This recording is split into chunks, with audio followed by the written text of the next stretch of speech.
ഞാനേ new year resolution ഓർത്തതാ. ഇന്ന് date നോക്കിയപ്പോഴാണ് November 7.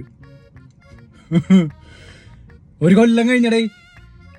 ഈ തവണയും എന്തൊക്കെയോ ചെയ്യും, എന്തൊക്കെയോ ന്യൂ ഇയർ റെസൊല്യൂഷൻസ് ഒക്കെ എടുത്തു വെച്ചിട്ടുണ്ടെങ്കിൽ ഒട്ടുമിക്ക പേരുടെ അടുത്ത് ചോദിച്ചപ്പോൾ എല്ലാവരും വസ്തു തന്നെ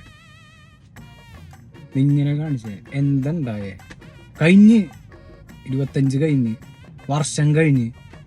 ഇപ്പൊ ചിലവരൊക്കെ പ്രഷറിന്റെ ഗുളി കഴിച്ചു തുടങ്ങി. ആ അവസ്ഥ ഇപ്പൊ പ്രായായി. നമ്മിപ്പോ കുറെ നേരം ഇരുന്ന് എഴുന്നേറ്റ് കഴിയുമ്പോ നടുവിന്റെ അവിടെ നിന്നൊക്കെ മറ്റേ നെട്ടൊടിയണ പോലത്തെ ഈ ഒച്ചയൊക്കെ വരുന്നുണ്ട്. എന്താ അവസ്ഥ അറിയില്ല. പിന്നെ അതുപോലെ തന്നെ ഇന്ന് കണ്ടവരെ ചിലർ നാളൊന്നും കാണാത്ത അവസ്ഥയായിട്ടുണ്ട്. അടുത്ത വർഷമെങ്കിലും 365 ദിവസത്തിൻ്റെതായിട്ടുള്ള സ്പീഡിലും എന്റർടൈൻമെന്റിലും ത്രില്ലിങ്ങിലും എല്ലാ ജോണറും മിക്സ് ചെയ്തിട്ടുള്ളൊരു വർഷമാവണം.